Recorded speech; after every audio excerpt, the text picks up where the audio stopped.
a California king. I'm Rebecca Lieb. I'm Jason Horton. And this is Ghost Town.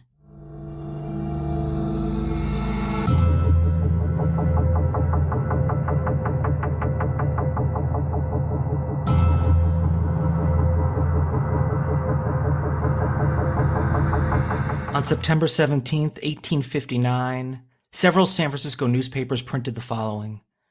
At the peremptory request and desire of a large majority of citizens, I, Joshua Norton, declare and proclaim myself Emperor of these United States. It was signed, Norton I, Emperor of the United States. We're talking about the first Emperor of the United States of America. We're also talking about the last Emperor of the United States of America. So far. Okay. This episode was brought to us by a listener. Yay. Which I was very excited about. And when Holly pitched it, it references California. Yeah. So you know I'm in. You're and in. you know me, when I see 1850s, that's more your world. Yeah, I like the older the better for me in many not me. respects. I'm like kind of like a 20th century guy. Yeah, that's true. But this I thought was really interesting and something I didn't know about, and it kind of talked about California and in the United States. So it's it was kind of checked off a few boxes. Plus, Holly did all the work. Holly, bless you. So really thankful to Holly. She wanted us to, I wanted to, but she has a charity. It's called Rainbow Railroad, which is rainbowrailroad.org. And her Instagram is instagram.com, HOLLYBERRIGRAM, Holly Berrygram. Holly Berrygram. So want to say thank you. And if you, a lot of people kind of pitch us stuff or send us bits of information, and that's great. If you, for some reason, have a personal connection to a story, or if you have a weird audio, please, or you want to type up the notes with the sources, that appeals to me. Yeah, I mean, any range of work that you want to do, we'll gladly accept. Any degree. And so this is probably, I think, the only second one. The last one we did was the Noid. Yeah. But so we got some really great ones. And so thank you, Holly. Yeah, thank you. And I guess thank you to Norton I, Emperor of the United States. Something I had never heard. And I think it's recent enough that I can't believe we haven't talked about it. This is why I want more people to write in, because it's like our scope, I feel like it's pretty large given, our own experience, etc. But like we there's some things that people have come out of the woodwork and told us about that I'm like, holy shit, what have I been doing without this information in my life? Yeah, I get disappointed that I didn't know, but I'm always excited that there's something else. I mean, there's plenty that we don't know. We know more than we don't know more than we do know. Yeah. For the most part, about pretty much everything we've talked about. And also very bad at delivering that information. Absolutely. Help. So we're going to start off with, not much is known about the early life, but he was born in England around 1819 in the Kentish town of Deptford. Oh. So he's British, British. That's came over here and became emperor. You always hear about the unofficial mayor of the Sunset Strip. Totally. There's always those towns that have these unofficial historians or kind of people that are kind of represent that thing, and everyone is kind of like, oh, we love this. This is nice. Creates a lot of community. His family migrated to South Africa in the early 1820s as part of a colonization campaign scheme backed by the government. They were called the 1820 settlers. That makes sense. That checks out. In 1849, after the death of his parents, 30-year-old Norton moved to his future capital city of San Francisco. Hell yeah. With $40,000 on hand to help him start his business in California. I mean, in the late 1800s to move to San Francisco, which was not very settled, with that much money, you're doing, you know what? You can be my king. Even with the $40,000, you don't even need to adjust for inflation. No, I won't. And you know what? Don't make me. So with the money he saved up, Norton opened a real estate and import brokerage business, and by 1853 had acquired approximately $250,000. Wow. Interesting, powerful, successful person, despite the fact that during that time you could, because the West is still being settled. Totally. You always hear, I showed up, to the Panhandle, with $3 and a knife. Yeah. I was going to say mule, but knife is better. But this guy was like, I show up with $40K. I'm sure with $40K, I'm hitting the ground running. I'm going to make my money back and make more, and I'm going to start a new business. He has more qualifications than many of our presidents. Yeah, he's definitely somebody that he probably should have just run in an election. He probably would have won. Yeah. I mean, I guess you have to be, I don't know if you have to be born in the United States for that to happen to be no, president. I don't think so. I mean, I don't know. Gosh. Not at that point, no. I guess Maybe? I don't know. Well, real historians here, you heard it here first. We don't know. Something we could Google. Uh-oh, here comes the financial ruin. Oh, Sorry. Easy come, easy go, as they say. In December 1852, he thought he saw an opportunity in the Chinese ban of exporting rice, making the price skyrocket for the working Asian population in San Francisco, which is like a huge Asian population in San Francisco. So it's, kind of it goes back. He bought 200,000 pounds of rice that were returning from Peru for $25,000 and hoped to corner the market. Maybe savvy, but a little greedy, didn't diversify much. After he signed off on the rice, 2 more ships filled with the rice came into the port, which caused the price of rice to plummet to 3 cents a pound. It was 36 cents a pound at its highest price. So it's like dealing with stock markets or, supply and demand. That was 1890s GameStop. He filed for bankruptcy in 1858 with nothing to his name. He fell off the grid and vanished for a year until the decree in the papers in 1859. Some sources state that he disappeared at an earlier date in 1853. So he was like, I am making a comeback. Yeah. He's regrouping for his comeback. New haircut, new suit. He became known for patrolling around his empire, in quotes, donning a rumpled military jacket with shiny brass buttons, an ostrich feather plumed hat, and occasional military saber. His favorite hat to wear seemed to be a beaver hat. He was accompanied by 2 Mongol dogs named Bummer and Lazarus. What a comeback. Really? What an auspicious comeback for our first king. So he's pretty successful. He probably, took I don't know how that impacted him mentally, but it probably sent him a tiny bit spiraling. Yeah, a tiny bit. And he came back and kind of reinvented himself. He probably could have come back as a lost boy. I mean, in today's day, he'd be like, oh, I just will start like a wealth management company. Yeah. Or, I'll sell a guide to like how to get rich. Because I was rich once. And probably could have been successful at it because obviously he made some right moves. Yeah, I mean, he's more qualified to get rich schemes than anyone I know who's done that. Instead of sending Norton to an asylum and getting him evaluated, the people of San Francisco accepted the eccentric ex-merchant, greeting him with bows as he passed by on his royal walks. So were they like, okay, we'll humoring indulge. Him. Yeah, we'll indulge. I think they, found him, from what I was kind of looking when I was looking through this, didn't find him very threatening and was just an eccentric. An eccentric in San Francisco? Yeah. Wow. The first and last. He was also the first member of the Grateful Dead. The end. Thank you. They listed him in the city directory or the phone book. All right. As Norton, Joshua, parentheses, Emperor, DWL, Metropolitan Hotel.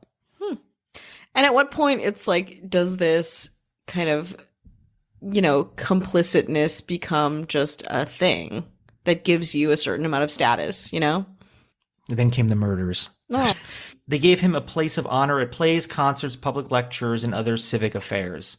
I mean, it's like, this is truly fake it till you make it.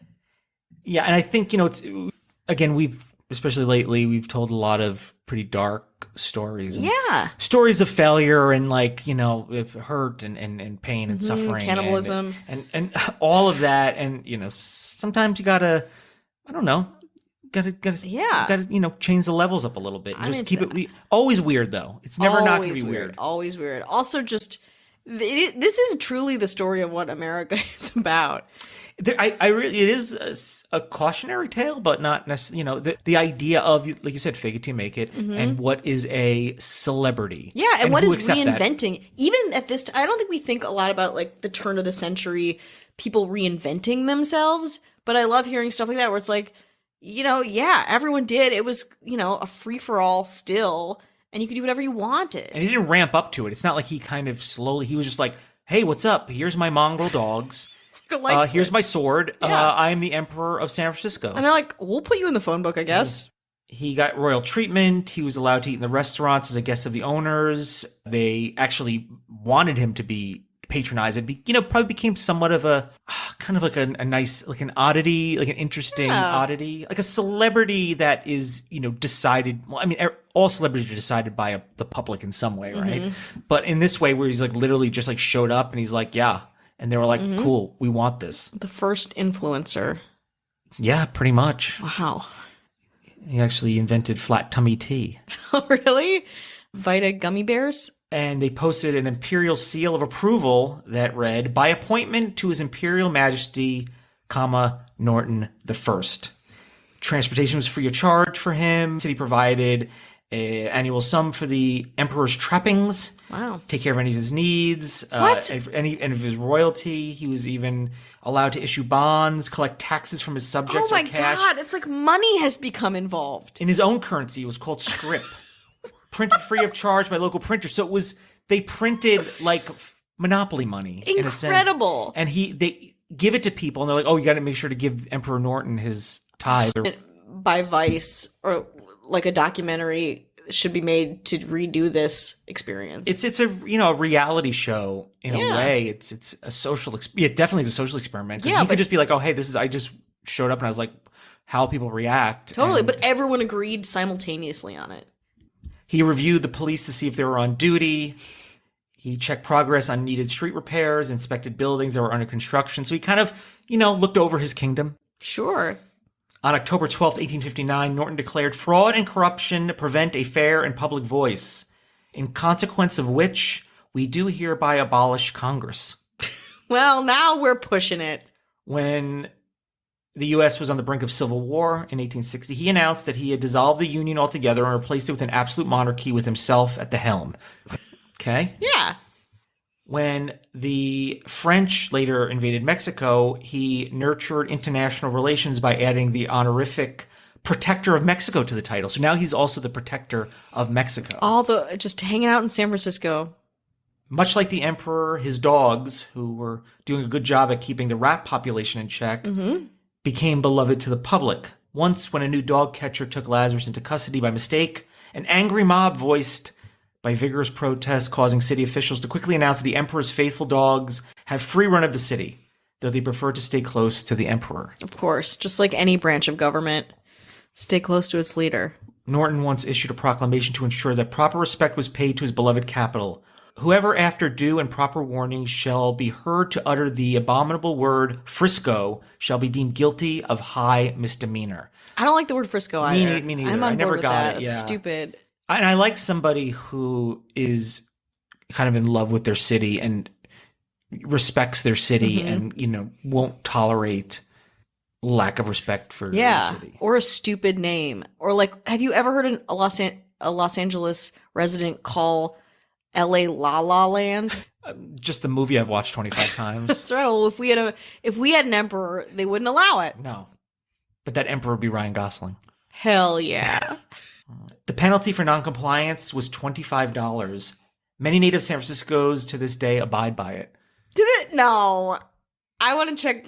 Holly, I'm checking your sources. I mean, listen, you don't really hear Frisco that much. I feel like I've seen it like some TV shows and movies. Yeah, you hear it in like a CCR song maybe once every year. In 1869, he shared an unusual amount of foresight when he ordered a bridge built across the San Francisco Bay. At the time, people laughed at his ridiculous proposal, but approximately 60 years later, the Oakland-San Francisco Bay Bridge became a reality. So he was like, we need a bridge to, connect. People are like, yeah, whatever. And 60 years after that, one of my favorite documentaries came out, The Bridge, about the suicide off of the Bay Bridge. Yeah. Incredible. But also, it's also good for cars driving across. Oh. Yeah, it's not just for... Well, not so fast. It's not just for documentaries. Let's just wait it out. Give it a little more time. Today, a plaque honors the emperor's wisdom. Pause, traveler, and be grateful to Norton I, whose prophetic wisdom conceived and decreed the bridging of the San Francisco Bay. So, honestly, this person, this dude seems like he was pretty savvy. He was obviously understood business, and he kind of had a vision, I suppose, and an investment in a city, which I think is really great. Yeah, I mean, and radical ideas that seem preposterous at the time. I mean, times change and things change, and I think even like getting ideas out there or feeling like someone is fringe, like that isn't marginalized for long. Sometimes it becomes a part of the general population and belief system. His love and concern for San Francisco did not prevent him from trying to be involved in the national scene. His Royal Majesty soon tired of all the political mudslinging and decided to put an end by issuing another of his famous proclamations in the San Francisco Herald on August 4th, 1869. Amazing. Being desirous of allaying the dissensions of party strife now existing within our realm, I do hereby dissolve and abolish the Democratic and Republican parties, and also do hereby decree this disenfranchisement and imprisonment for not more than 10 nor less than 5 years to all persons leading to any violation. This is our imperial decree. So he was not into political parties, which, I mean, depending on who you ask, like, it's a pretty hip notion, at least these days. You know what I mean? People, Yeah, totally. Like the idea of parties or not enough parties and a third party or whatever the case may be. Absolutely. Norton ruled his kingdom by proclamations, but he was not above dealing directly with the problems and issuing required attention. During one of the typical anti-Chinese demonstrations that were common at the time, the emperor gave populace a lesson in the practical application of civics and prayer. Sensing the dangerously heated tone of this particular meeting, he was reported to have stood up before the group, bowed his head, and began reciting the Lord's Prayer. Within a few minutes, the agitators retreated in shame without putting any of their threats into action. The emperor had a fluctuating position on equal rights for women. In October 1878, he petitioned the California Constitutional Convention for calling for an amendment to an October 1878 petition to the California Constitutional Convention calling for an amendment that no citizens of the state shall be disenfranchised on the account of sex, had Norton, the first emperor, among their signatures. Progressive. That's good. And also, as an emperor, like, prayer's cool. Like, it's not like our government system, separation of church and state. No, you can pray away. However, Norton drew a thin line around a woman's role. When the emperor came to hear noted leader of the movement's lecture on women's rights, for example, it seemed to an order for the master of ceremonies to introduce Norton and suggest that he step on the stage before the guest speaker and receive the greetings of his subjects. He told the women present to go home and mind their children. Conflicting ideologies from our emperor. But for 1878, and considering the somewhat progressive, Yeah, for the time, incredibly progressive. And I don't know if I mentioned this last episode, but I watched The Nick, like I just binge, which is around this time, and just brutal politics, horrible treatment of women. I know it's not totally reflective of history, but this is very progressive. Very, very good emperor. But the emperor's reign would come to an end. No. Sadly, the reign of the benevolent emperor would soon come to an end. On January 8th, 1880, during one of his usual patrols, Emperor Norton dropped dead on the street. The coroner stated he died of apoplexy. If that's a broken heart? Yeah, that's, I'm a doctor. Okay. So San Francisco mourned the death of their monarch. The Chronicle gave Norton the first a send-off fit for an emperor. It says, "The king is dead. He is dead," lamented another paper, "and no citizens of San Francisco can be taken away who would be more missed." His passing inspired dozens of comments in newspapers, including the New York Times. All right. So it reached. Yeah. I mean, it's, no KTLA, but... It's not KTLA. But it's New York Times. Yeah. A few days later, flags were hung in half-mast. Business closed out of respect. The funeral arrangements were very elaborate, and there was anywhere, this is a huge range, from 10,000 and 60,000 people were there to pay their respects. Anywhere from 10,000 to 60,000. In the range of these two numbers. Of -6 to 4 billion. Exactly. Okay. I believe it. He was laid to rest in the Masonic cemetery paid for by the wealthier citizens of his kingdom. In 1934, his remains had to be moved to Woodlawn Cemetery. His tombstone reads, "Norton I, Emperor of the United States and Protector of Mexico, Joshua A. Norton, 1819 to 1880. I'd like to visit that next time I go to San Francisco. Yeah, I can't believe I've never heard about that. I also feel like, I can't believe someone didn't take on the next role, like public role, unless you're going to say that right now. I'm assuming also times have changed a little bit, post-Civil War, now we're going to, the Industrial Revolution, right? Isn't that around there? I feel like things are changing where people are things are changing. Is it a changing of the guard? Mm-hmm. Today, there is a plaque dedicated to the emperor at the Transbay Terminal, but in 2020, it was vandalized and a new home for the plaque is pending. In 2013, Jose Sarria, a legend in the San Francisco drag scene, died. He had proclaimed himself Her Royal Majesty Empress of San Francisco, Jose I, the Widow Norton. He's buried right beside the emperor at Woodlawn Cemetery, which I think is really nice. Yeah, very sweet, I don't know if kind the original emperor would have been okay with that. You know what though? If I had to, adjust for inflation, I think he might have been okay with that. Oh, how many people attended that? 20 or 4 billion? 311.